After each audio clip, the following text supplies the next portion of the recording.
Justice. When do you want it? Right now. How do you get it? Resistance. What do you want? Justice. What do you want? Justice. What do you want? Justice. When do you want it? Right now. When do you... Ma passion de liberté, c'est le refus de la soumission. Ma passion de liberté, c'est le refus de l'injustice. Ma passion de liberté, c'est le combat pour la liberté des autres.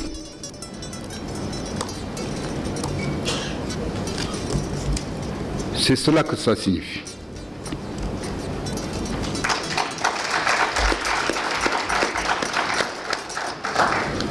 La passion de liberté, c'est évidemment, comme pour tout un chacun, c'est l'amour de la patrie, c'est l'amour de son pays, l'amour de notre continent, l'Afrique. Passion de lutter pour la liberté de ce continent meurtri, ce continent soumis que nous devons avoir comme devoir de libérer de manière collective.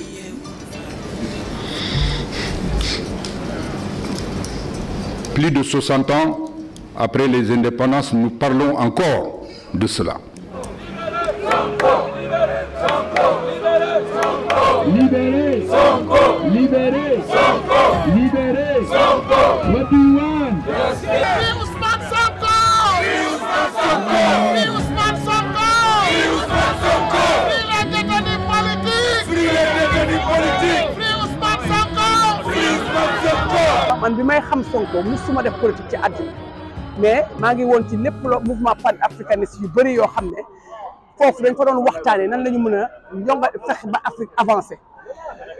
mu am yu bëri yoo xam ne xam nañ ñun en tant que pan-africaniste xam nañ ne que yooyu dafa war a génn biir Afrique pour que Afrique développé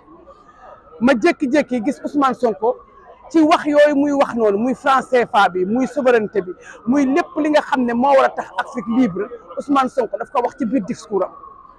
mais ne ah kii il a compris te nag ma gëstu mu nekk suñu dëkk man ki nga xam ne moom laa gis moo xam ne mu ngi wax sama même discours man ba pare di topp li ma gëm kooku Sénégal la nekk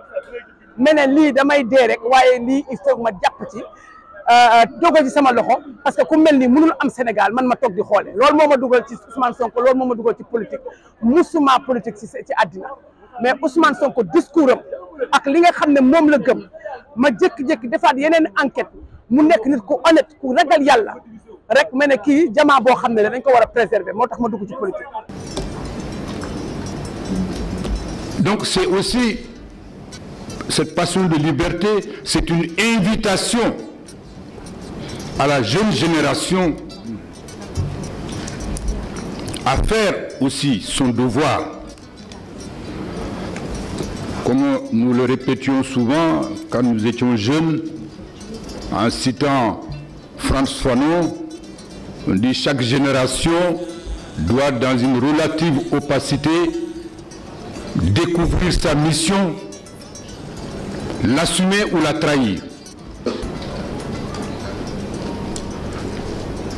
Les jeunes d'aujourd'hui font leur devoir dans des conditions qui n'étaient pas celles que nous avions à l'époque.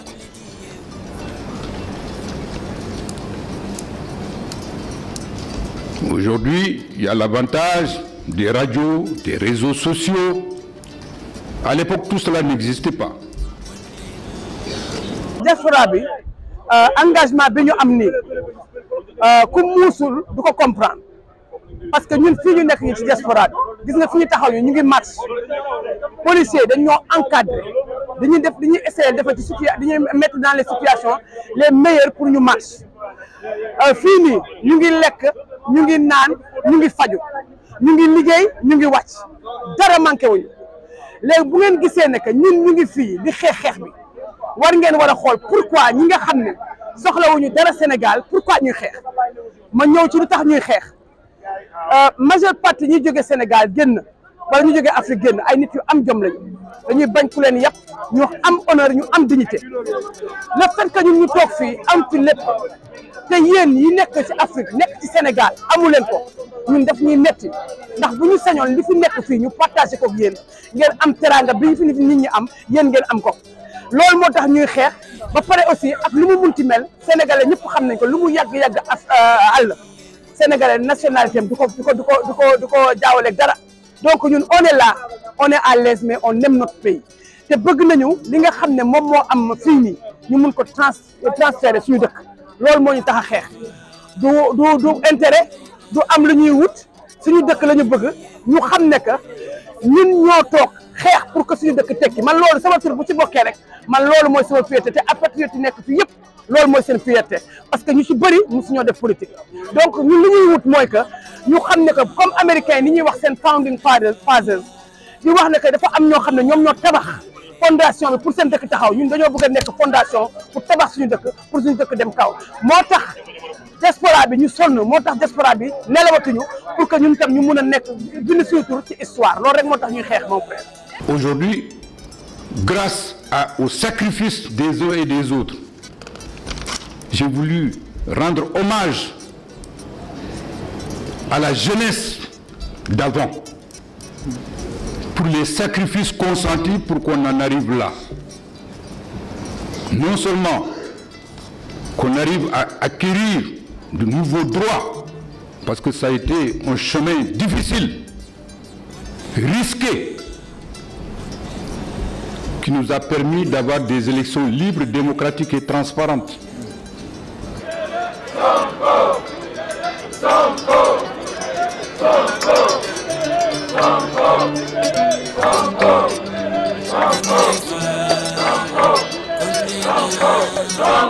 Libérez, libérez, libérez, libérez,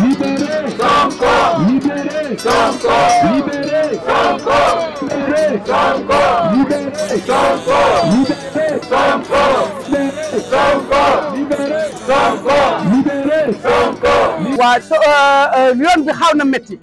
yoon bi pour yegg ci palais ba xaw na métti mais c'est normal ñun on le comprend et mentalement on s'était préparé et suñu leader préparé wu na mentalement mais ñun suñu mental ak suñu xol bu rafet ak suñu yéene bu rafet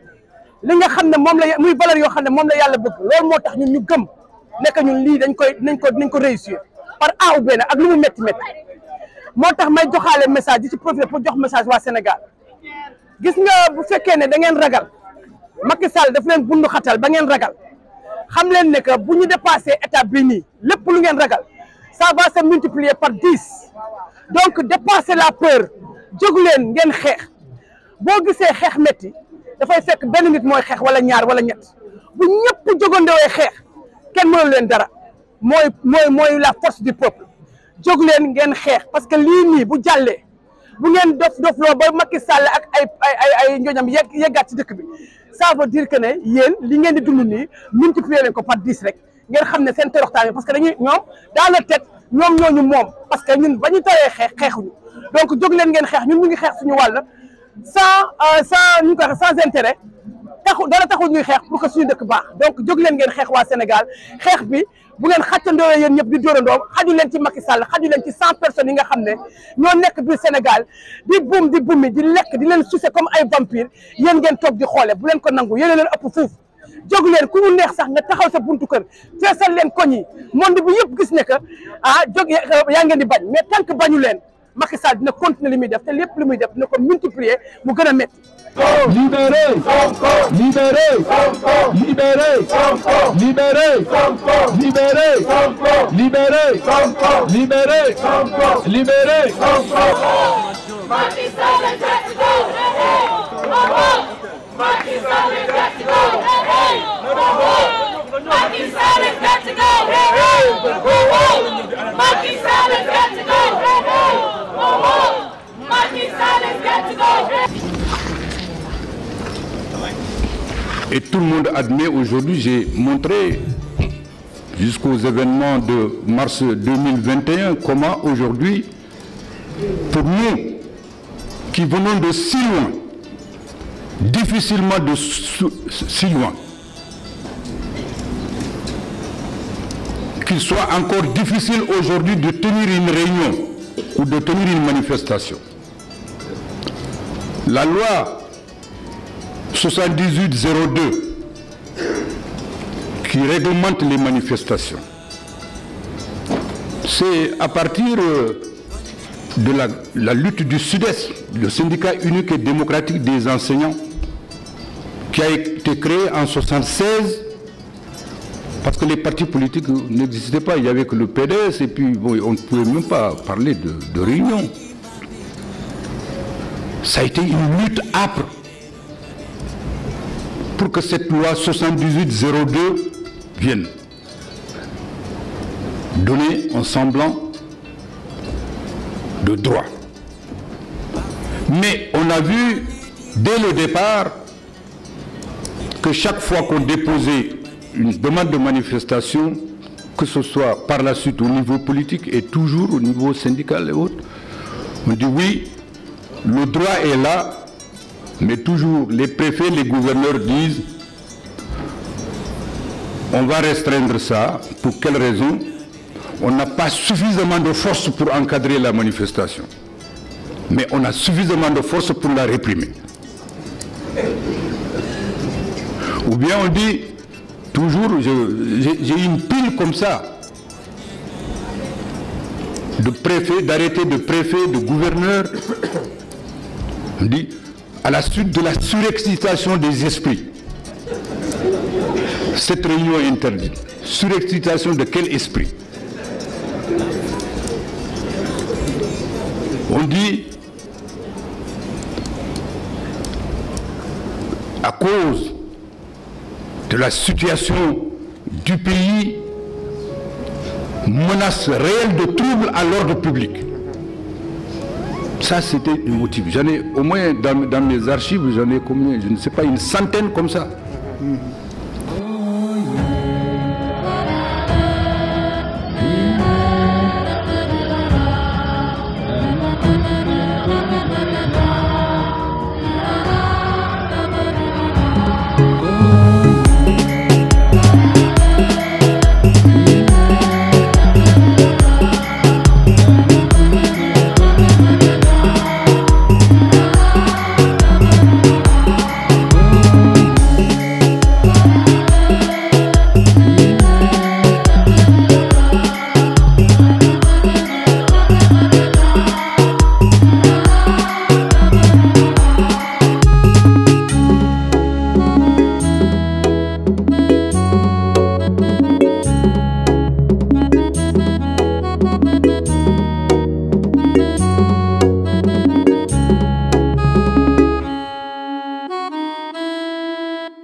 mais Macky Sall dafa ne moom du nekk candidat waaye tam Sonko du nekk candidat xam nga loolu la man du ma nekk candidat Sonko du nekk candidat foofu la faussé wee affaire parce que mu ngi essayé forcer sénégalais ay nit yoo xam ne sénégalais yi dañ koo dépassé ñun affaire u njuuj njaay bi affaire u sàcc yi malhonnêteté bi ñàkk dignité bi ñun dépassé nañu foofu dañoo nekk ci temps boo xam ne c'est le temps de la lumière dafa fi mu ne nii lépp loo xam ne dafa lëndëmoon ci monde bi yàlla daf cee teg leeraaram ñëpp comprendre ba ci yëpp yeewu donc fi mu ne nii Sénégal fa mu nekkoon dootu fa nekk ba jamais kenn dootu ñëw du ñu nax donc Macky Sall daf ñu bëgg a choisir ay candidat te duñ ko nangu candidat bi nga xam ne le candidat du peuple le candidat boo xam ne moo tax ba képp sénégalais bu doon nelaw yaa ngi yeewu candidat bi nga xam ne tax na ba sénégalais yi réaliser lan mooy seen alal parce que bu yàggoo xamuñu woon li ñu am candidat bi nga xam ne moom moo gën a réveillé engagement ak yërmande ci Sénégal parce que bu ngeen gisee patriote ni ñuy sacrifié woo nga xam ne yërmande amoon na ci xolu Sénégal dafa doon nelaw sénégalais dafa doon nelaw Sonko moo réveillé sentiment yooyu yëpp ci ñun donc fi mu nekk nii Sonko dafa war a bokk parce que 90% des sénégalais Sonko la ñu àndal donc bu leen nangu Sénégal Macky Sall di leen imposer candidat ñi muy tànn ñëpp ñoom c'est du 6 ak 9 la ñoom ñëpp ay sàcc lañu ñoom ñëpp xamuñu lan mooy service seen dëkk parce que yàgg nañu ñëw Amérique te mosuñoo bëgg modèle bi ñu yóbbu ko seen dëkk moo tax may leen Sénégal xeex leen Sonko rek mooy war a nekk président moom war a nekk candidat keneen ak keneen ku bëgg a nekk candidat na nga nekk candidat pour que sénégalais choisir ki nga xam ne moo war a nekk seen président pas ki nga xam ne moom la Macky Sall bëgg parce que dafay essayer assurer ay arrière. Notre passion de liberté, c'est pour une démocratie apaisée dans notre pays. Pour que les acteurs politiques, les acteurs sociaux se considèrent comme des partenaires ayant les mêmes droits et les mêmes avantages. Qu'on soit dans l'opposition, qu'on soit au pouvoir. Passion de liberté, je n'ai jamais considéré que, étant dans un gouvernement, je dois me taire lorsque je vois l'injustice. Lorsque je vois que les droits de quelqu'un d'autre, qu'il soit avec moi et qu'il ne soit pas avec moi, sont piétinés.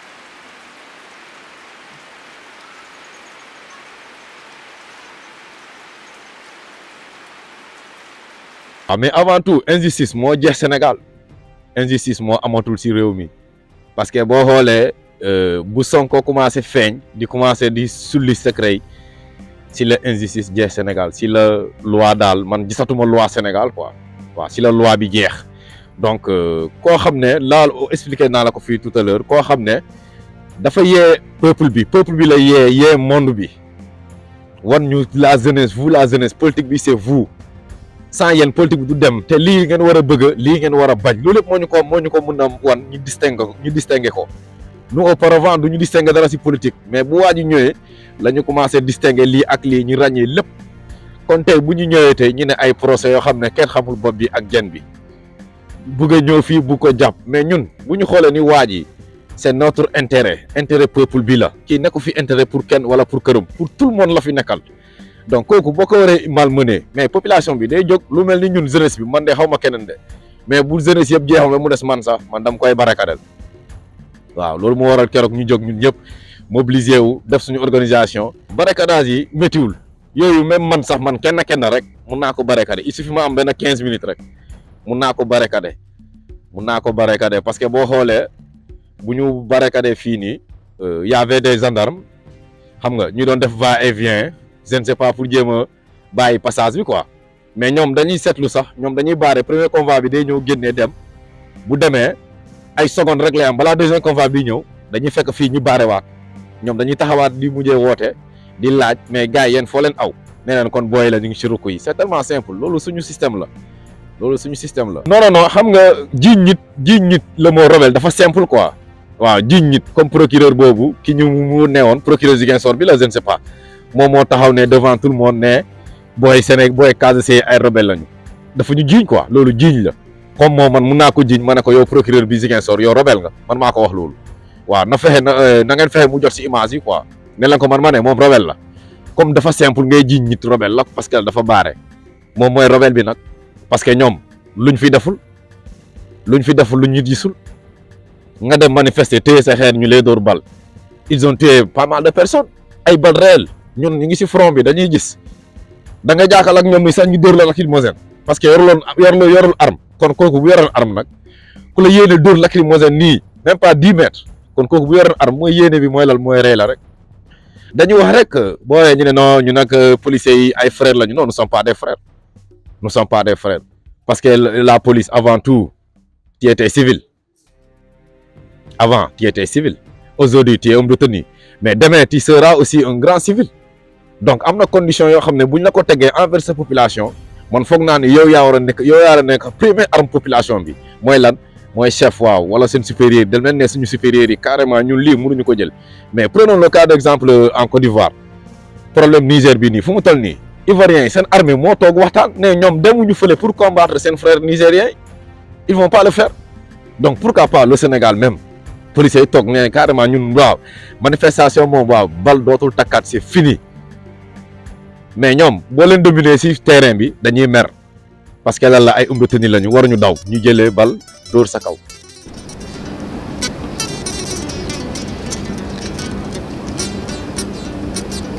Donc aujourd'hui je crois c'est une contribution à la réflexion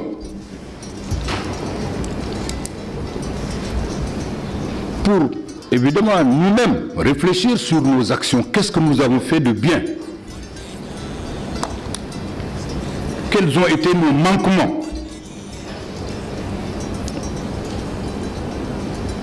Qu'est-ce que les jeunes générations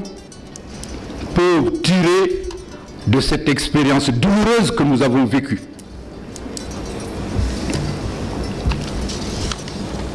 Je dois à la vérité de reconnaître, à l'époque, quand on parlait de corruption, on parlait de détournement, c'est comme si Dieu nous regardait, vous n'avez rien vu encore.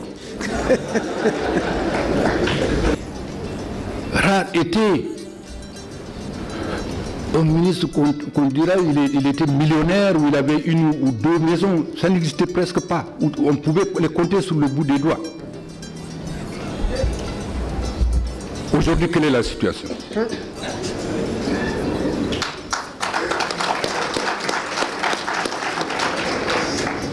Il y a une dégradation des mœurs politiques dans notre pays. Nous devons, à la vérité, de le reconnaître. Ce n'est peut-être pas d'ailleurs au Sénégal seulement, parce que je voyage souvent sur le continent et je le vois. Mais il faut balayer devant sa porte. Dégradation des mœurs politiques. L'ébranlement de la fibre morale des citoyens. Parce que les dirigeants ne donnent pas l'exemple. Pour qu'une société avance, il faut qu'elle accepte la critique. Il faut qu'elle sache se remettre en cause.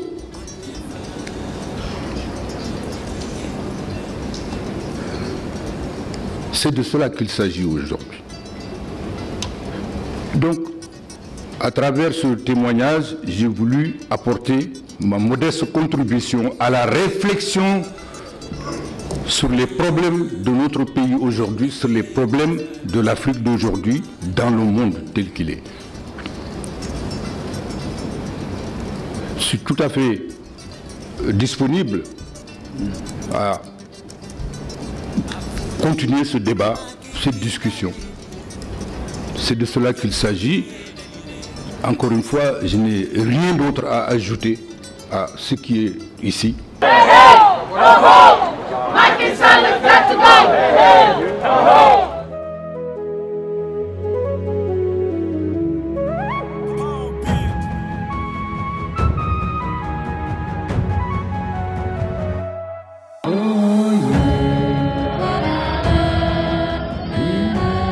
ñu bañoon démb duñ nangu tey duñ nangu suba donc dañuy bañ ñun justice lañ bëgg suñu réew mi jàmm lañ ko bëgg mais dañu bëgg atte ñuy atte ci dëgg di atte ci yoon di séddale mu yem nit ñi buñ feebaree mën a faju ku bëgg a jàng ku bëgg a liggéey réew moo xam ne or ba mu ngi fa ñu ne waaw ñu ne zircon bi mu ngi fi ñu ne waaw ñu ne pétrole bi mu ngi fa ñu ne waaw ñu ne gaz bi ñu ne waaw ñu ne océan Atlantique ak bi nekk ci biir ñu ne waaw ñu ne phosphate bi ñu ne waaw mais ci même réew moomu xale yi ñu ngi fees jàll New York instant yi nii à l'heure qu'on parle di jaar ci frontière bi di ñëw parce que dañuy sonn Sénégal parce que gars yi ñu leen topp di leen bundu xataal parce que amuñu liggéey pour ñu dimbale seen parents yi donc lu métti dafa métti te balaa ngay xam lu métti il faut nga dugg ci nga dund ci ñun dañu am mbett ci Macky Sall en grand Macky Sall rusloo nga ñu parce que dañu xeex pour nga falu dañu yaakaaroon ne ni Sénégal dina am changement une fois de bon mais dag ñu bett mais nag ñu ngi la xamal na la ñun ñi la faloon ñun deewuñu damuñu te saayiwuñu danañ la folli teg fi keneen te keneen kenn fay teg yaakaar nañ ne danañ def li ñu bëgg wala su ko mënul tamit duñ ko nangu parce que ñun dañu bañoon démb dañuy bañ tey te bu suba jotaatee bu jaarut yoon ñu bañaat donc ñun on est là pour le Sénégal pour la patrie et pour les Sénégalais dama leen fàttali ne le développement du Sénégal ne se fera que par les Sénégalais à l'intérieur du Sénégal et avec nos propres moyens tubaab yi soxla wuñ pour ñëw dimbale ñu parce que ñoom ci ñun la ñuy dund ki lay dundee kooku du moom moo lay bàyyi nga moom sa bopp parce que boo moomee sa bopp dooleem day wàññeeku donc ci gàttal daal mooy tubaab yi avancé benn pas wala bu Afrique avancé benn pas tubaab yi dañuy arrière ñeenti pas donc lan la tubaab yi def fexe ba Afrique du avancé soo ñëwee indi projet bu baax ñu bëgg la diaboliser soo waxee dëgg ñu ne da ngay fen boo bëggee yee nit ñi ñu ne sa xel mi dafa lënd. man foog naa ni un casier xam nga pire et dur doo téye sa arme di téye sa morom di tirer sa morom casier avec tout ce qu'on a vécu ici en Casamance xam naa ni yow ak keneen du jël arme ak man di tirer sama frère casier ça je ne le ferai jamais au plus grand jamais je ne le ferai jamais du ma ko mus a def mais xam naa ni aussi ñoom dafa am période bu ñu toll dañuy dem sans morale parce que bu ñu musee barricade fii si pont Lindiane bi militaire yi bu ñu fa ñëwee booy dañ ko doon wóyal di koy tooñ mais militaire bi dafa dem benn instant dafa fippu donc ana moral bi man civil maa ko doon calmer maa ko doon may moral donc kooku déjà tàggatoon ak sagom kooku instant boobu lu mu calculé woon wàccee booy bi donc s'il avait son arme wala chefam supérieur am nekkatu fa mooy booy boobu dee na wàccee na ko c'est ça le problème quoi man dama ne ñoom bu ñu tàngee rek du question que leneen dañuy tàggatoo ak seen sago di commencer di def leen di tirer parce que seen chef yi loolu la leen di wax bu métier seen côté rek bu leen xaar booy jàpp leen dóor leen bal.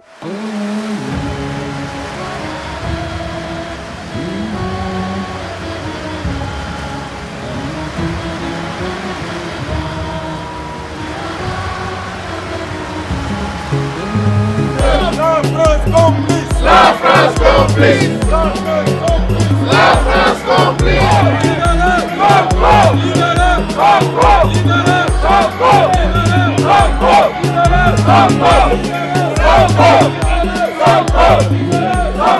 Sonko ñun lu mu néew fekk ñu jamono Abdou Diouf lu fi bëri lu ndaw lañ ci fekk parce que ay tout tànk lañu mais dëgg nañu histoire ay Senghor lu bëri fi nga xam ne wax nañu ci lu bëri ci mbirum Senghor mbirum Abdou Diouf mais ñun lu mu néew na jamono Abdoulaye Wade am na lu bëri luñ ci xam am na lu bëri luñ ci fekk dara umpuñu ci mais kon tey mënuñu yor njiit bi nga xamante dafi jamono Senghor yàlla wërsëgal nañu lu ne yàlla wërsëgal nañu amul lu ñu yàlla wërsëgatul kon ñun tey war ñoo dem jógee fii suñu réew dina uti beneen réew dina ut alal tey suñu réew am na alal kon nag loolu moo ñu weti am nañu nag ki nga xamante ne ñoo nañu mun nañu lii mooy yoon bi bu leen bàyyi seen réew ngeen dem uti beneen réew li ngeen uti réew mooy seen réew am na lu ko ëpp ñun jëltuñu gaal ji ful dem de dañuy des fii reyante jaayante ko fi ak ñun fii suñu alal bu ñu yàlla may ñun ñu moomu ko ñu bokk ko ak ñëpp ak sénégalais yi kon suñu raag bi duñ ko bàyyi Sonko nag day bokk force day bokk ci élection yi 2024 yi sinon élection dafa am fii moom Grand Dakar dafa de pharmacie Neema bay suuf lu njaan xam nga ban bureau de vote moo tijji de mais bureau de vote bi tijji fii. Macky Sall has to go. Macky Sall has to go. Macky Sall has to go.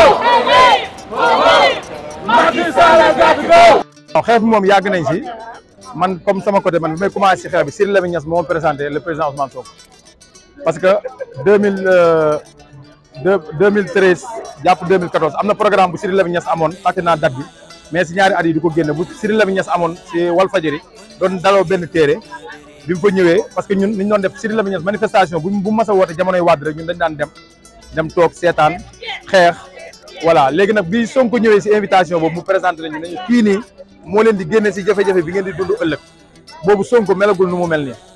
mu wooñu ñun ñëpp ña fa newoon saal mu ne jàppale leen bu ngeen ko jàppale seen bopp ngeen jàppale boobu ba léegi nag bàyyiwuñu ndax la ñu Sidy waxoon si moom ak la taxoon ñu doon topp Sidy Lamine Niass si xeex ñu ngi ko gis si Sonko gis nañ sax lu ko raw parce que gaa kee du politicien nekkutoon koo xam ne dafa amoon na ambition pour laaj réew mi da doon xeex rek pour réewam xeex injustice ba tax mu taxawal ay média ay Walfu 1 Walfu 2 Walfu 3 ba voilà ba télé beeg yooyu noonu mais kii nag dafa ñëw nañu li ñëpp bokk ñëpp jot si lépp loo xam ne loolu dafa tënk lépp léegi loolu damaa jàpp ne nit ku gore nit ku doon bañkat nit ku am looy ragal nit ku am loo xamante ni yow lii nii injustice ngay xeex rek waroo toog di seetaan loolu noonu da ngaa war a taxaw bokk si boobu. Et c'est ce qui nous reste, nous, notre génération. Nous avons fait notre part. Et comme j'ai dit,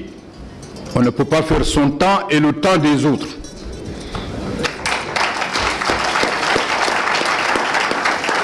Mais je suis quand même, moi je ne suis pas pessimiste. Moi je suis un militant, je ne suis pas pessimiste. J'ai ma perspective historique dans l'évolution des sociétés. C'est pourquoi je ne suis jamais pessimiste. Une société se pose toujours des questions et elle en a la solution. Il n'y a que les naïfs ou les ignorants qui pensent que c'est leur tour, ils sont là et qui peuvent s'imposer. Il y a des dynamiques sociales qui s'imposent toujours aux individus avec leur ambition.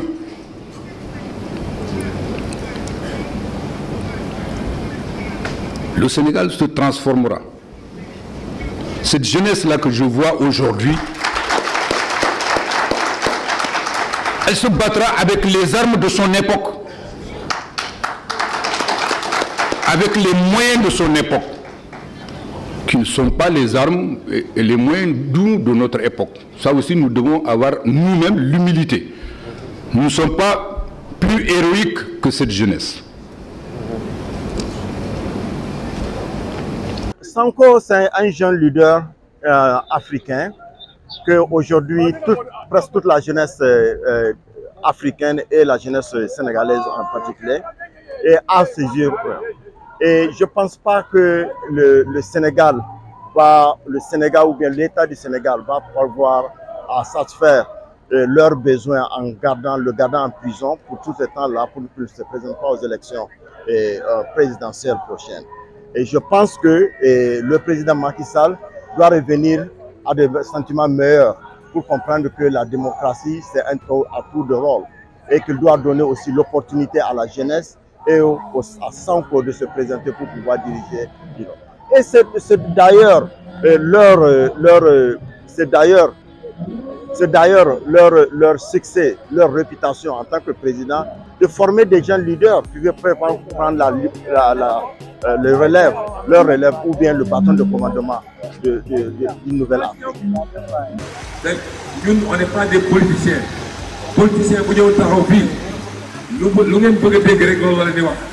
mais li Moussa wax loo xam ne mën na leen bañ a neex waaye ñun du ñu egg foofu dañu jàpp ne nous sommes tous des frères et des sœurs ñun ñëpp ñoo bokk lu ñu bëgg ci réew mi donc suñu nekkee nous dans nous il faut qu'on se parle et qu'on se dise la vérité moo tax loolu yëpp affection la cofeel la bu ñu am ci as Sénégal. La jeunesse est un moment dans la vie. Les jeunes d'aujourd'hui seront les vieux de demain. Donc moi, c'est avec beaucoup d'optimisme que je vois l'avenir de ce continent. Parce que partout où je vais, ce bouillonnement, même jusque dans les excès, il faut l'accepter. Parce que les excès aussi sont produits par ceux qui sont en face. C'est ça. La passion de liberté abrite chacun d'entre nous.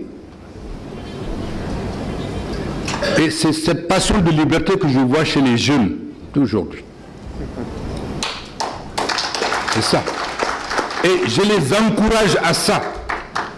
Naturellement, avec humilité, il faut améliorer les choses. Mais c'est par la lutte, comme disait Sankara, qu'on se libère. C'est pas par la soumission qu'on se libère. bëgg nañ ngeen mën a am des emplois bëgg nañ ngeen mën a fonder des foyers bëgg nañ ngeen mën a am kër bëgg nañu moo tax suñu nekkee ak yéen xam nañ rek luñ leen mën a bëgg nga ko raw ngeen di bëgg moo tax on est là pour vous parler à cette heure-ci moo tax ñu lancer un appel aux Sénégalais. Il ne faut pas rater cette occasion de reprendre notre destin en main. ñun du ñuy rebelle ñu ay bañkat lañu ñun ay bor lañu ñun nag du ñu joxe bopp di rocc lamañ ñun bu ñu la gëmee rek gëm nañu la ba pare bu ñu la bëggee bëgg nañu la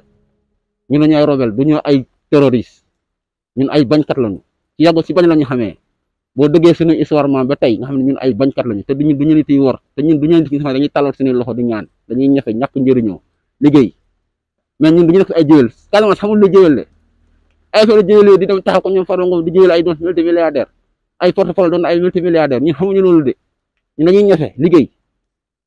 pour suñu réew moo ñu ñor kon Casamance su leen neexee nañ ko embargo tëj lépp ñoo ko xam ñun yàlla may nañu lu bëri suñu kaw suuf parce que yàlla lu ñu may ci loolu lañ jël ñu njëriñoo ko kon instant bi nii Macky Sall lu mu bëgg ñun lu ko raw bëgg nañ. waaw ba tey maanaam wax mooy weddi boppam rek maanaam image yi dafay wax jëf ji dafay wax xam ngeen fii tey ñun ñu ngi fii ni si place United Sun fii mooy United Sun Plaza fii mbootaayu adduna bi yëpp ñoo fi dajee gis ngeen ko policiers yi ñoo ñu sécuriser gisoo leen fi benn policier di dóor nit gisoo leen fi kenn di la buux gisoo fi kenn kuy woote téléphone naan jàppal leen ma diw parce que dëkku démocratie la démocratie boobu noonu pourquoi ñun ñu yelloo ko fii yelloo wuñ ko fële pourquoi li ñu yelloo ak yelleef doomu aadama bi nga xam jox nañu ko fii ñu koy bañ a réew ma ñu dëkk xam nga ñun li ñuy xeex fii ay borom bopp yu ñuul kawar yu ñuul kukku ñoo fi dajee comprendre nga ay mag yi benn lañ fi boo xoolee bëriwuñu fi parce que xam nga luy problème bi mënoo tekki fii torox fa nga dëkk buñ la jàppee fii sax booy fu mu toll nii ñun xam nga lu ñuy wax dañ lay delloo ji Sénégal parce que Sénégal prison la lan moo nekk Sénégal ay nit moo fa nekk lan moo nekk fii ay nit mais ay njiit yu bon la ñu am njiit yu bon yooyu nag li ñuy wax sénégalais yi mooy amuñu ak ñii ay différence gis nga loi yi fii dëkk bi loi yi fi nekk loi yi ne Sénégal sax ko gën mais ay problème mu njiit la ñu am fii nit ñi ñoo gën a bon ña nekk Sénégal mais loi yi la ñuy respecté xam nga lu tax ñu respecté loi yi parce que ñi jiite loi yi kenn du leen ger. xam nga tey ngay xeex loo xam ne c'est pas pour toi seul yow si nga bokk yow miy xeex d'abord sa doom bi judoogul si la bokk sa doom boobu war na am doom boobu si la bokk moo tax waa ji lu mu ñu jaral dafa bëri moo tax bu ñuy gën a tey da nga gis booy bëri di dem nii seen famille du ñuy accepté ñu dem sax mais ils sont obligés ñuy bàyyi booy di dem parce que booy dañuy dem soo tëjoon néeg bi sax dana daji korget bi dem parce que Sonko la ñu jàpp wala Sonko la ñu bëgg a malmener c'est ça quoi. léegi mën ngaa comprendre yow élection jëm si 2024 5 mois des nga jël leader bi nga xamante ni moom la ñëpp topp moom la ñëpp gëm mu ne la ñëpp bokk ñëpp jës nga jël leader boobu denc ko si kaso di manipuler justice di ko def parce que yow justice ngay manipuler pour muy def loolu tey yéen a ngi si dëkk bi gisoo leen Trump ñu di ko convoqué di ko yóbbu jeel di ko teg ay sanction ndax da ngeen gis fii benn code fil téléphone bu naan yóbbu leen Trump bàyyi leen ko dafa am fii dafa def moo tax ñu di ko yóbbu jeel kee deful dara ñu taxaw tuumaal ko boo dee nit rek yow di deretu góor di daw sa yaram rek boo toogee di nga xalaat boo xalaatee Ousmane Sonko yow doo nelaw bu dee nit la viol nit danañ ko tuumaal koo xam ne leader la koo xam ne nit ku baax la nga tuumaal ko viol ñaata famille ñaata ay soxnaam ay doomam waxuma la dara mais ñun ñëpp dañoo dem ba mujj di gis suñu bopp si njabootam wala famille am parce que dañuy yëg liñ koy teg nu mu méttee yemu si nga di ko buntu xatal Ousmane Sonko kenn xamul kañ la gëj a dund bànneex si boppam loolu jeex nga xëy àtte ko ne ko voilà ñëpp xam ne lii ñu koy jiñ ay fen la ñu xëy ne ko lii ñu la doon tuumaal lépp dara du si dëgg waaye foofu ñu am lu ñu teg si kawam pour bu mu doon benn candidat ban peuple mooy peuple bu goree di rek moo mën a toog di nelaw di seetaan lu mel noonu. non mais un combattant boo demee si armée kay boo demee xeex ci àll wala dem xeex sa xarit ñu rey ko mais yow doo dala ginnaaw dama dem ci ko nga continuer sa xeex parce que sa xarit bi li ngeen di xeex toujours moo tax ngeen bokk xeex ci moom wàcc ko nit ki mënul sangu suuf ba pare nga daw doon laxatu bi booy dee ni yëpp dinañ leen xeexal booy dee ni yëpp dinañ leen xeexal diñ leen boyal parce que nag mënu ma ànd ak sama mbooloo bi fu doon dem xeex yi te na dee rek ñëpp ragal dellu ginnaaw dañuy dellu ginnaaw ñun xamuñu loolu ñu ne la ñun duñu ay nit yu war cassé am xamul war un pur cassé xamul war xamul yalwaan si ñoo xam ne yéen réew mi donnuñu ko barki démb sa xeebu ma ñuy jaay caaf ak ñuy jaay parce que man sama yaay doon na jaay fondé sa baay dafa ne woon di garder di sa yaay di jaay caaf yow nga ñëw ne yow da nga mën nga ñëw gën di jël réew mi di ko séparé di jël ay affaire dañ ne da ko bàddum di tànn ay naan pël yi ñoo fi fallu séeréer yi duñ fi fallu joolaa yi duñ fi fallu kii naan la bambara yi man comme alpulaar 100% man affaire sëriñ yi comme ni ko gaa man sëriñ laa comme ñëpp mais ak yooyu du lu ñuy dimbale nekk mooy yóbbu Sénégal si kanam Amérique gii moo fi ëpp ay religieux man El Hadji Amadou Dem bu Sokone mooy sama maam. sama waay ku ci ragal wax toog sa biir nekk tëju bul wax mbirum Sonko ku ci topp xeex yi ku ci ragal wax ku ci ragal kaso bul dugg ci xeex bi dama toog xeex bi nañ koy xeex mu mot ni ñu fi nelawee ba jaay rey fi Mamadou Dia ba jaay rey fi Mamadou Dia ci ay complicité ñun duñ ko nangu tamit ñu réel ñu tam suñu leader bi nga xamante ne dafa ñëw yooy xel yi ñu doon nelaw ñëpp yeewu ñu nangu ba toog ba ñu toog ñu taal suñu bras ñu rey Ousmane Sonko noonu ñu duñ ko nangu ñun ñu génération boobu bi beneen génération la ñu ci 21e siècle ci 21e siècle la ñu ne kon tey xoolal ak booy ñu leen attee booy gis na booy ñu attee ni bu ñu leen bàyyoon bàyyi nañ leen su booy ñu ne xas terrain bi ko di raagaat parce que jeunesse dafa conscient da leen téye tëg leen 6 mois tëg leen 1 an booy dañuy jógaat dañuy raagaat duñu bàyyi booy duñu bàyyi de parce que booy dañuy gëm lu ñu doon parce que xam nga li problème bi ñun dem ñu jël ñu gaal ji fu dem xoolal ay Espagne ñoo ko ëpp alal foofu mais amuñu njiit bu baax bu ñu amoon njiit bu baax te ñun jafe-jafe bi ñu toll duñ si nekk da ngay dem hôpital doo mën a faju da ngay bëgg a lekk doo mën a lekk da ngay bëgg a naan ndox ba doo am naan ndox ba doo ko naan ndox bu tilim ngay naan te yàlla amul lu ñu yàlla jox mais gouvernement bu bon lañ fi teg na jeunesse sénégalais yeewu Ousmane Sonko su leen rëccee barki Seydina Mohamed sénégalais jeunesse bi dinañ xoolal dañuy mott seen baaram ñu génération jamono Mamadou Dia rëcc mott seen baaram ñu tam suñu génération tam noonu la ñu motee tam suñu baaram te duñ ko nangu ñu te duñ ko seetaan